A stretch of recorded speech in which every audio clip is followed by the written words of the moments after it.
네, 시청자 여러분 안녕하십니까. 하루의 뉴스를 정리해드리는 YTN 뉴스라이트입니다. 박진 외교부 장관 해임 건의안이 국회를 통과했습니다. 대통령은 거부권을 행사할 가능성이 높고 정말 물러나게 하려면 민주당 의석으로 더 강력한 탄핵 소추안도 가능한데 해임 건의안을 선택한 민주당의 정치적 셈법이 있을까요? 또 비속어 발언 논란 관련해서 대통령실은 사과보다는 가짜뉴스 퇴치가 먼저라는 입장이고 국민의힘은 MBC 관계자들을 검찰에 고발했습니다. 강수를 두는 여권 역시 셈법이 있을지 오늘 나이트 포커스에서 다뤄보겠습니다. 목요일 뉴스나이트 오늘의 헤드라인부터 보시겠습니다.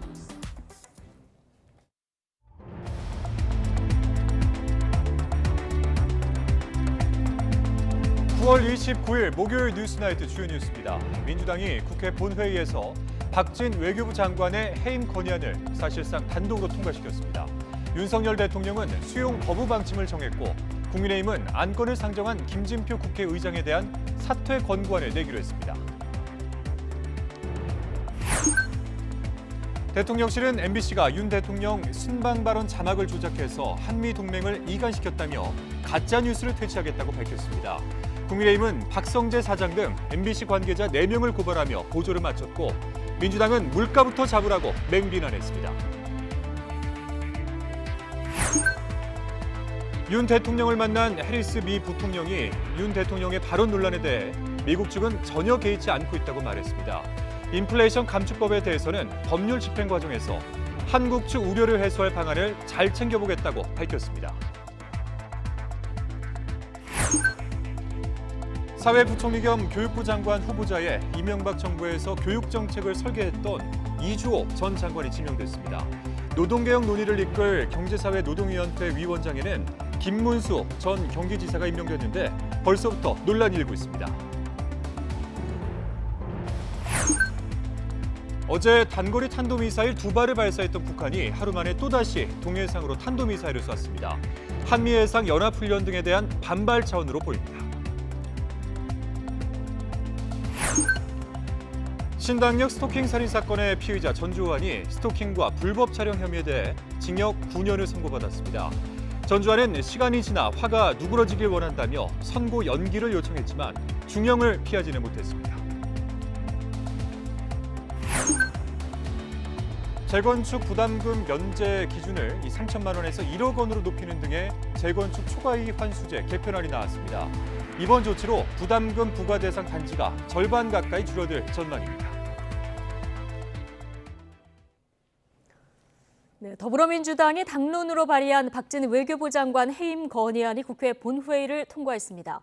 여당인 국민의힘은 거대 야당의 독주라고 강하게 반발하면서 표결에 불참했고 윤석열 대통령 순방 발언 자막을 조작했다면서 MBC를 검찰에 고발했습니다. 황윤태 기자의 보도입니다. 투표 결과를 말씀드리겠습니다.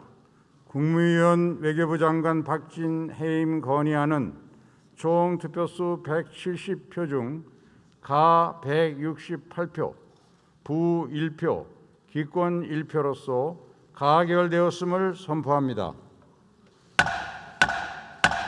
박진 외교부 장관 해임 건의안이 결국 국회를 통과했습니다.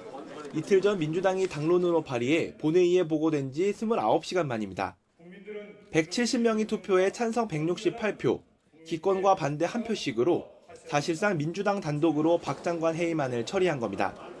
민주당은 빈손 굴욕 외교에 비속어 논란까지 자초한 윤석열 대통령의 외교 참사 책임을 물은 것이라며 화살을 정부 여당에 돌렸습니다. 국민들 압도적 다수가 이번 순방 외교가 실패했다, 부족했다라고 문제를 지적하고 있는데 아무 일 없다는 듯이 넘어가려고 하는 것 자체가 잘못된 것 아니겠습니까? 여기에 대한 명백한 책임을 묻는 것은 당연지사입니다. 국민의힘은 표결에 항의하며 단체로 본회의장을 떠났고 거대 야당이 국정에 발목을 꺾고 있다고 피켓 시위를 하며 거세게 반발했습니다. 당장 해임 건의안을 상정한 김진표 국회의장에 대해 사퇴 권고안을 내겠다며 맞불을 놨습니다. 국민들이 민주당의 169석을 허용한 것이 얼마나 나라에 도움이 되지 않고 위험한지 차차 알아가실 거라고 생각합니다. 내일 오전 중으로 국회의장 사퇴 권고안을 낼 작정입니다. 박진 장관은 자신의 해임 건의안이 통과하자 외교는 어떤 경우에도 정쟁의 희생물이 돼선 안 된다며 흔들림 없이 소임에 최선을 다하겠다고 밝혔습니다. 국민의힘은 장외에선 윤 대통령 순방 때 발언을 자막으로 조작했다며 박성재 사장 등 MBC 관계자 4명을 고발했는데 민주당은 언론을 때려잡지 말고 물가부터 잡으라고 맹비난했습니다. 진실을 호도하는 그런 일을 계속 자행하고 있습니다. 아마 통신 기록이나 여러 가지 검찰 수사를 통해서 진실을 규명할 수 있을 것으로 기대를 합니다.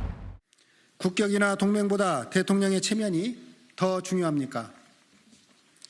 고물가, 고금리, 고환율에 무역수지 적자, 주가 폭락, 가계부채 부담 속에서 힘겹게 버티고 있는 국민의 고통을 보시길 바랍니다. 윤석열 대통령 순방 논란이 잦아들기는커녕 정부 출범 넉 달여 만에 첫 국무위원 해임 건의안 처리라는 돌발 악재로 비화하면서 국정감사 개시를 코앞에 두고 전국은 더욱 얼어붙게 됐습니다. YTN 황윤태입니다.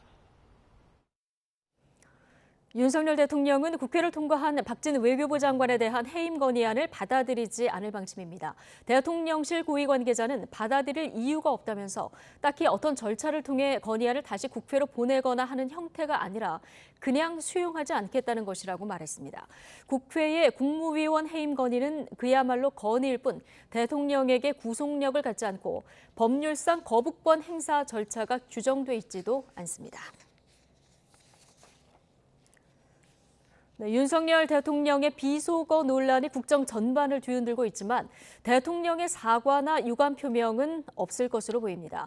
대통령실은 언론이 날조해 한미동맹을 이간시켰다면서 가짜 뉴스만은 퇴치해야 한다고 강경 대응에 나섰습니다. 보도에 조은지 기자입니다.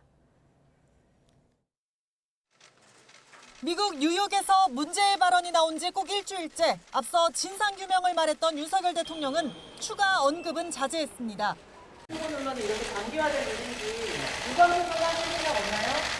다만 박진 외교부 장관에 대해선 탁월한 능력을 가진 분이라며 해임 건의를 사실상 일축했습니다. 건강이 걱정이 될 정도로 국익을 위해서 전 세계로 동분서주하는 분입니다. 어떤 것이 옳고 그른지는 국민들께서 자명하게 아시리라고 생각합니다. 대통령실은 순방이 정말 외교 참사였다면 미국 해리스 부통령과 영국 외교장관이 왔겠느냐며 우리 스스로 폄하하는 건 좋지 않다고 했습니다. 김대기 비서실장까지 나섰습니다. 정치권은 외교전쟁 장수에 목을 치려하고 언론은 날조해 한미동맹을 이간시킨다며 국가 전체로 봐서 바람직하지 않다고 했습니다. 가짜뉴스를 경멸하는 선진국과 달리 우린 광우병 사태에서 보듯 관대하다면서 지지도나 정치적 유불리를 떠나 가짜뉴스만은 퇴치해야 한다고 강조했습니다. 다른 대통령실 관계자들도 YTN에 비속어 논란이 아닌 MBC의 자막 조작 사건이다. 길어지더라도 진실을 알리는 게 중요하다는 등 강경한 목소리를 냈습니다. 논란 초반에 일부 참모는 윤 대통령이 사과나 유감 표명을 하면서 진상규명을 촉구해야 한다는 뜻을 밝혔지만 야당에 빌미를 주고 본질을 왜곡할 수 있다는 의견이 힘을 얻은 것으로 전해졌습니다. 대통령실은 이번 논란을 한미동맹 훼손 시도로 규정했는데 양국 관계는 문제 없다고 소개하기도 했습니다. 한국 내 논란에 대해 미 측으로서는 전혀 개의치 않고 있다면서 바이든 대통령은 윤 대통령에 대해 깊은 신뢰를 가지고 있으며 대통령실은 가짜뉴스가 다시는 있어서는 안 된다며 시간이 걸리더라도 사회적 가치를 확보할 때까지 계속 가겠다고 밝혔습니다. YTN 조은지입니다. 네, 국민의힘 정진석 비상대책위원장이 문재인 정부 집권 기간을 잃어버린 5년으로 규정하며 더불어민주당을 맹비난했습니다. 정 위원장은 민주당이 윤석열 대통령을 향해 저주와 증오를 퍼붓고 있다고도 비판했습니다. 보도에 김태민 기자입니다.